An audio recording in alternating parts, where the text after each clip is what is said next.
My name is Emma Mabu, and I am an English Open Source volunteer. I majored in international studies, and I minored in Spanish. So in June of this year, I graduated on June 16th, and I just continued working at my job. I worked in a restaurant, and then I knew I wanted to travel, and so I worked for 3 months, and then I came to Chile. I was volunteering for about 4 months, and I was placed in Futrono, Chile, which is about 2 hours south of Valdivia.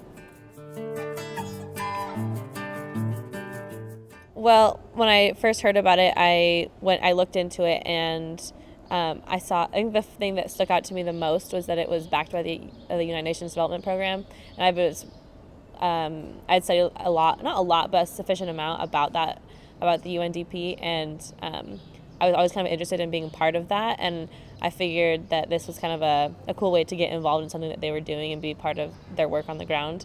I think they are doing some really good work around the world. So I think that was probably the biggest thing for me. I would say it has, what's the word?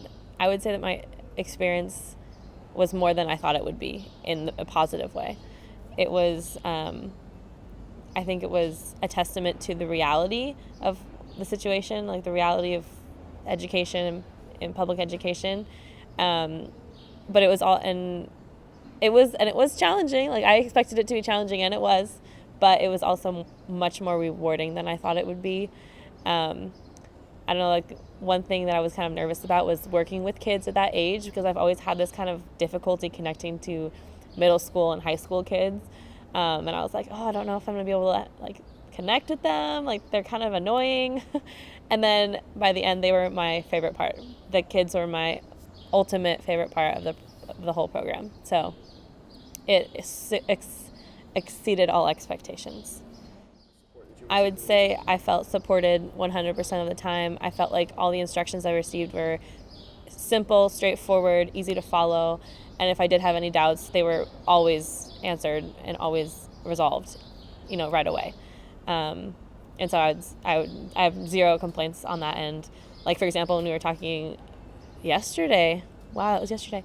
Yeah, when we were talking yesterday, it was just like I had a problem and it got resolved, and that was a very good example of how it has been the whole time.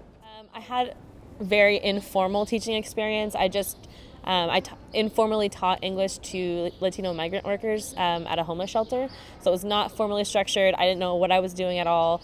I actually spoke Spanish most of the time because I thought that was the best way to communicate. But after doing this program and after receiving the training from the EODP, I felt like I was doing it wrong the whole time back in Seattle. I felt I was nervous, to be honest. I was nervous going in, but I felt super prepared once I got there and started doing it. I was like, wait, I got this. Like, I felt like everything that we learned in orientation was applicable. And that was something I really liked, because I really was going in blind before that. And so I felt like just within the 1 week of orientation, I felt like I was very much prepared to go into a public school classroom. Futrono is what a place. Futrono, it's a very special place. Has a piece of my heart now. Small town. It is the definition of a small town. Everyone knows each other. And at first I thought that was going to be like, I'm not going to have a private life. Like, this is going to be, everyone's going to be talking about me. I don't like this.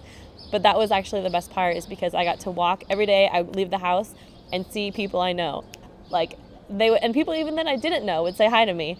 And I saw that on every corner. It was always people saying hi to me or saying hi to each other. And it was very, warm. The culture in that town was really warm. And I felt like, I would go to the bank and see someone at the bank, and go to the supermarket and the same person was at the supermarket, and it was just like, even if I don't know them, I see familiar faces, and I felt like I was part of a community.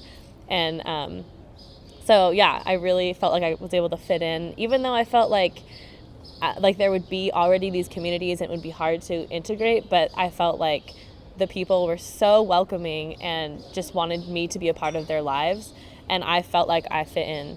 I felt like they accepted me, and I felt really welcomed the whole time. And I think that was a big part of the culture of the town, the culture of Chile, very welcoming people, very cariñoso. So I lived with Nancy and Polo Marchant, and Nancy was a history history teacher at the school where I worked. So I would walk with her to school every day, and Polo drove a furgon, what are they, school bus. So they're both very connected in the school, and because of that, I was able to do a lot of activities with the school, and they would always take me to things. And they had 3 kids, but the kids lived and studied in other cities during the week. So during the weekdays, it was just me and them, and so I was able to like go home and relax, and it was nice. Because I mean, the days are long, the days are challenging. So that was nice. And then on the weekends, the kids would come home, and we'd go do things, and so it was a really good balance of like being able to relax, but also being able to get the social aspect. So it was a really positive experience. I think I did. Yeah, I danced in the cuicada. Like, I don't know if cuicada is like a big dance. Everyone gets in the whole town goes into the street and dances cuica for 1 hour, and I got to dance in the cuicada, and it was really fun. I also went to a taller, a cuica taller, and actually my host uncle was the person directing it, and he was like really good at the cuica, really good. And he gave like a 4-day taller, and so I went to that and got to learn how to dance cuica, which was, I would say, one of the most important things that I did, because I was able to dance cuica for the whole time I was there, like on the cuicada and 18 and everything. When people were like, let's dance cuica, I was like, yeah, I can do it. And so I got to participate. And so that was like something I was really happy that I got to do, is learn cuica. So I would say first would be the cariño of the people. I don't really know how to say that. Just like warmth, a lot of warmth. The people are all warm. And very welcoming and inviting. I think what's a lot different, what challenged me at first was being able to like adjust to that, because I'm kind of like an American in that way. I give a person a handshake, and at first everyone was like giving me kisses, and I was like, you're too close to me. And then I was able to like learn from that and be more, just warm as a person. And I think that has really been a really positive experience for me, and a learning process was something that I really appreciated.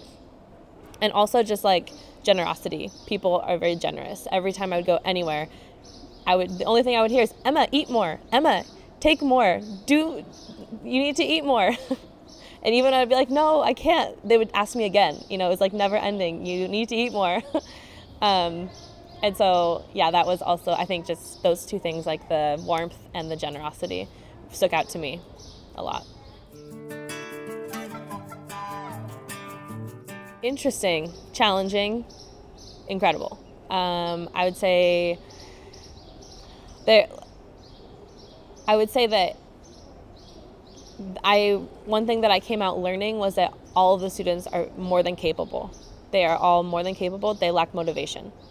And I think that's something that we are capable of giving to them, is motivating them and making them excited about learning English. And that's something that whether you have teaching experience or not, you can make someone excited about English if you are excited about it. And I think that was something I learned, and something that really appeared to me when I was there, was that I saw kids that changed while I was there. Like, they had no interest, and then once I kind of built a relationship with them, they were like, Miss, and they would try and speak to me in English, or they would use those greetings that I taught them. And I thought, seeing that change in them, kids that were before completely unmotivated became 100% interested in learning and in using the language, and that was really cool.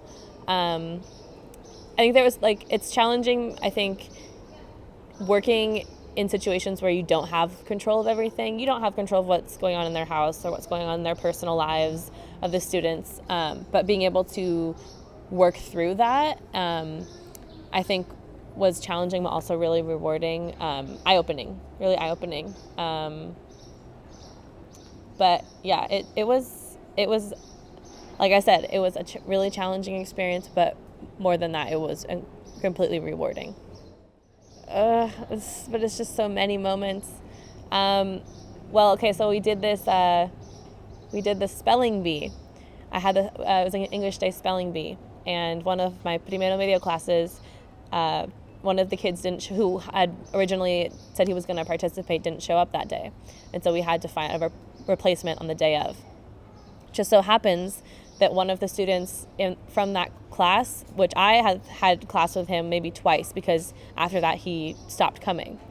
He was there that day for some reason. He showed up to school and he was super excited about it. And he was like, I want to do it. I want to be in the spelling bee.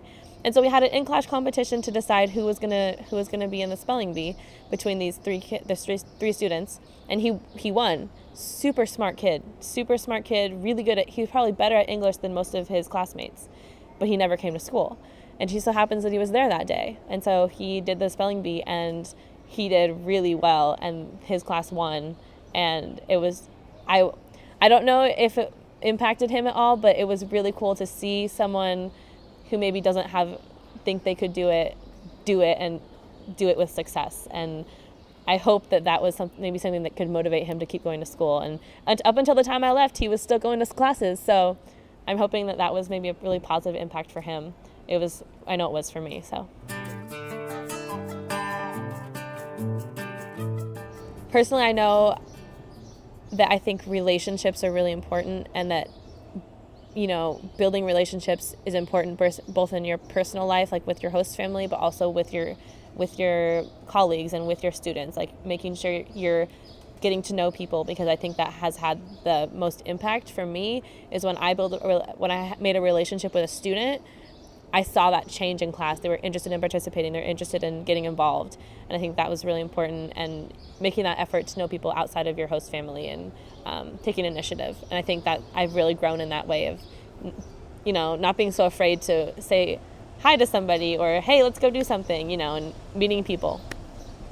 Professionally, I think education is so important, and I've always thought that, but this has confirmed it. And I'm actually going to extend the program again, so I will be participating again in VS1 in the coming year. So I guess that's how it's motivated me professionally.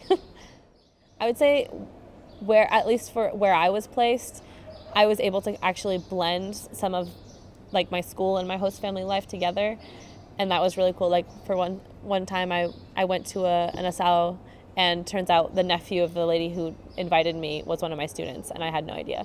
And just like being able to be part of that small community was something I'd never been a part of. I've never had that experience. I'm from Seattle, I'm from a huge city. And so being able to kind of make those connections in my town and be part of a small community was really cool. I could go on forever. It's hard to say what my ultimate favorite was, but yeah, meeting people, making connections. This is for you, and this is for the students. This is for all the people that you're going to meet. This is 100% positive experience. Do it. I 100% recommend it. I really have no complaints. I honestly have no complaints. It's been really incredible.